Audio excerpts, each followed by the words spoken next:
আসসালামু আলাইকুম ফ্রেন্ডস, আজকে ছোট্ট একটা ব্লগ নিয়ে চলে এসেছি। আজকে এসে আমি আমার দিদি আমার আপার বাড়িতে এসে আমি সোজা কলকাতায় গিয়েছিলাম। কলকাতা থেকে গিয়ে আমি সুষুমায় গিয়েছিলাম। সুষুমায় যে চোখের ডাক্তার, সেইখান থেকে গিয়ে আমি ডাক্তার দেখে সোজা আমার আপার বাড়ি এসেছি। আপার বাড়ির থেকে আর এইখানে আমার বাপের বাড়ি পুনির বাড়ি, এটা ভাসুরির বাড়ি, এটা পুনির বাড়ি। বাড়ি ভেঙে আবার বাড়ি তৈরি হচ্ছে। তা আমার আপারা এখন তিনতলায় আছে, ভাসুরের বাড়িতে আছে। তা আমি এখন মনে করছি এবার সব কিছু ডাক্তার দেখানো হয়ে গিয়েছে। দেখি আমি এখন বাড়ি রওনা দিচ্ছি। কেন আমার ছেলেপিলেরা কী করছে জানি না। তা যাই হোক, আমার এখন চোখের সমস্যা ছিল, জ্বর হয়েছিল, জ্বর থেকে ভাইরাস চোখে ঢুকে গিয়েছিলো, তার জন্য এই চোখটা বড্ড সমস্যা আছে। এক চোখ কনকন করছে আর এক চোখ ভালো আছে। এই জন্যই অতি তাড়াতাড়ি কারোর যদি এরকম হয়ে থাকে অবশ্যই আপনারা যেখানে থেকে দেখাচ্ছেন, বসিরহাটে হোক, বারাসাতে হোক, কলকাতায়, তা দেখালে সব থেকে আপনার ভালো জায়গা হলো সুষুমায় আপনি গিয়ে ডাইরেক্ট পার্ক সার্কাসের ওখানে, না সরি, সল্টলেকে আপনারা যাবেন, গিয়ে আপনারা অবশ্যই দেখাবেন। তাই এখান থেকে এখন রওনা দিলাম দিদির বাড়ির থেকে। সিঁড়িতে নেমে এখন দেখেন দিদির বাড়ি এখানে পুরো তৈরি হয়ে গিয়েছে, ঢালাই হয়ে গিয়েছে। এখন বাড়িটা পুরো প্লাস্টার করার বাকি আছে। তার জন্য এবারে আমি এখান থেকে, আপা বললো থাকতে, আর এই জন্যে আর থাকিনি। তা আপা বললো যে ঠিক আছে আবার আসিস, আবার কলকাতায় যেতে হবে। তা সোজা আমি বারাসাতে টিকিট কাটতে চলে এসেছি। টিকিটের ওখানে গিয়ে এখন টিকিট কাউন্টারে গিয়ে নিলাম একটা টিকিট। আর তারপরে দেখেন এই লিফটে প্রথম যখন হয়েছিল তখন অনেকজন চড়তে ভয় করতো। সোজা এটা অনেক সুবিধা হয়েছে মায়েদের, বোনেদের, যাদের মাজার সমস্যা, সিঁড়ি বেয়ে ওঠার জন্য প্রত্যেক জায়গায় হলেও আরও সুবিধা হয়। তা আমাদের বারাসাতে এটা হয়েছে।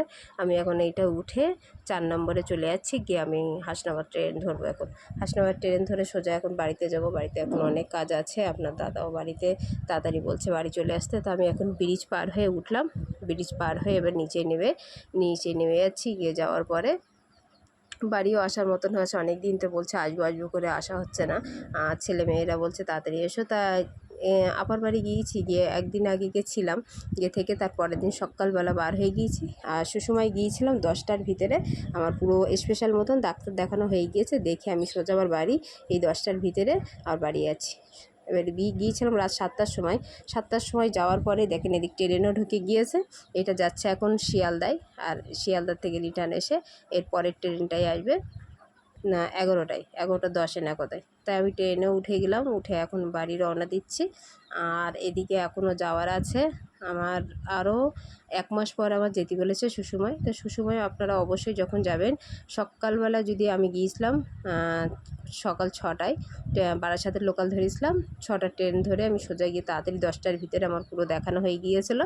আর দেখিয়ে আর পরের দিন রাতে আপার বাড়ি থেকে পরের দিন সকালবেলা আবার এই 10টার ভিতরে গিয়ে স্টেশনে পৌঁছে 11টা ট্রেন ধরে আমি এখন বাড়ি রওনা দিচ্ছি। তা বাড়িতে দেখেন স্টেশনে পুরো অনন্তপুর এসে গিয়েছে। আর এসে আমি এখন বাড়ি রওনা দিচ্ছি।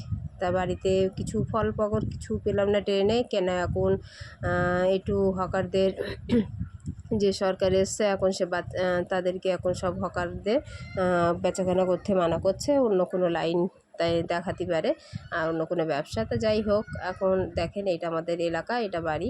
আর এই স্টেশনের পাশে কত গাছগাছালি, কত সুন্দর। আর একদম এটা ভিড় হয় কখন জানেন? এটা যখন 4টের সময় যখন হয় তখনই প্রচুর ভিড় হয়। সকালবেলা অতটা ভিড় হয় না, কেন কলকাতায় সবাই রওনা দেয়, সবাই প্রত্যেকে যার কাজে চলে যায়। তো বিকেল থেকে এটা রওনা হয়। তো চলে আসলাম। মেয়ে দেখি খুব মেয়ে ওর আব্বু খুব হালকা ফুলকা রান্না করলো, আর মাংস দিয়ে আলু দিয়ে একসঙ্গে যাই রান্না করে এসে পরে আমি ভাত পেয়ে গিয়েছি। মেয়ে বলছে প্রথম রান্না করেছি, করতে পারে না, ওর আব্বু দেখিয়ে দিয়েছে, যা দেখিয়ে দিয়েছে তাই ভালো। আর এই দুপুর টাইমে এখন লেবু দিয়ে খেয়ে নিলাম। খাওয়ার পরে আর দেখি সন্ধ্যাবেলা কি হয়। আর একটু ভাজি আছে, আর এদিকে একটু ডাল, এই ডাল দিয়ে এখন আর এই দুপুরবেলায় যাই হোক এখন এইভাবে খেয়ে নিই। খাওয়ার পরে আবার রাত্রিবেলা কোনো অন্য ব্যবস্থা করব। তাই দুপুরে আমি এই যা খাদ্য করেছি। আর কিছু হয়েছে, কাঁঠাল আছে, আপনার দাদা এনেছে, আর এখন ছেলেমেয়েরা সব খাওয়া দাওয়া করছে। তা আজকে এই কলকাতা যাওয়ার জন্যেই ছিল প্রস্তুত। তার জন্য দাদা আপনার দেখেন বাড়িতে ছিলাম না, তো কতটা সবজি এনেছে দেখেন বাবা, কতটাই। এই পেয়ারাগুলো হলো এক একটা 10 টাকা পিস, প্রচুর মিষ্টি। আর সজনের ডাঁটা এনেছে, এদিকে 4 কিলো আলু, আর এটা কি এনেছে জানি না, দেখি।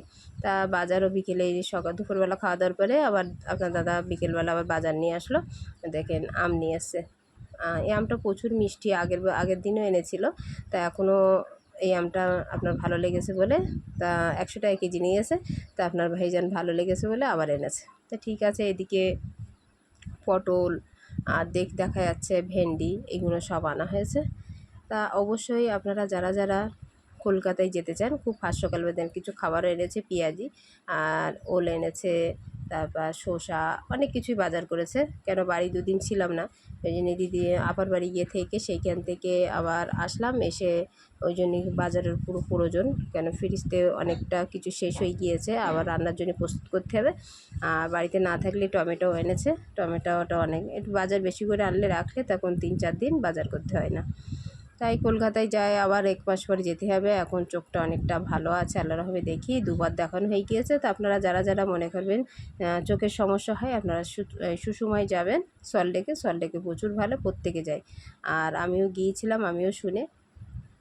আর এই সবজিগুলো এখন ঢেলে নিলাম, এগুলো গুছিয়ে প্যাকেট করে এক একটা করে সব আদা টাদা আছে, আদাও 25 টাকা, সব প্রচুর দাম। তো এইগুলো আমি এখন ফ্রিজে রেখে দেবো, 2 দিন 3 দিন করে হবে।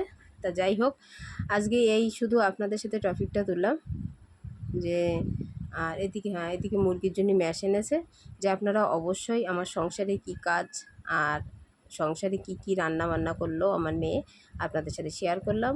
আর কলকাতায় গেলাম, গিয়ে আর দেখেন এই জন্য। আর তার ভিতরে আজকে মেয়ে বলছিল ভালো লাগছে না, যে আম্মু তাই এক কাজ করো, সে তো খাওয়া দাওয়া হয়েছে, তা তুমি কোনো কিছু রান্না করোনি, তা তুমি একটু মোমো তৈরি করো। তা ঝটপট আমি দোকান থেকে ময়দা 20 টাকা নিয়ে আসলাম, এনে আর এখানে ডিম ছিল আর পেঁয়াজ দিয়ে আর একটা মোমো রেসিপি তৈরি করে দিলাম। তা ছেলে মেয়ে খেয়ে খুব আনন্দ করছে, অনেক দিন 2 দিন বাড়ি থেকে নে, মনে করছে কতদিন বাড়ি থেকে নে। তাই জন্য ঠিক আছে, ওদের আনন্দ পেলো, আপনার দাদাও আসলো, দাদাও খেলো, এই মোমোটা তৈরি করে দিলাম। তাই মোমো আপনারা কার কার আপনার বাচ্চাদের খেতে ভালো লাগে, অবশ্যই বাইরের মোমো খাওয়ার থেকে ঘরে যদি একটু কষ্ট করে যদি আপনারা করেন তো অবশ্যই আপনাদের ভালো লাগবে। আর কিছু চিংড়ি মাছ এনেছিল, সেই চিংড়ি মাছ এনেছিল। আর আপনার দাদা এদিকে এনেছে কিছু রুই মাছটা 200 টাকা নিয়েছে। আর এইগুলো আমি 2 দিন করব, আজকে 4-5 পিস এগুলো রান্না করব কাল সকালবেলা। আর এইগুলো এখন রেখে দেবো একটা ফ্রিজে। তা আজ এই পর্যন্ত থাকলো, ভালো লাগলো অবশ্যই সাথে থাকবেন, একটা লাইক শেয়ার সাবস্ক্রাইব। ভালো থাকেন, সুস্থ থাকেন, আল্লাহ হাফেজ।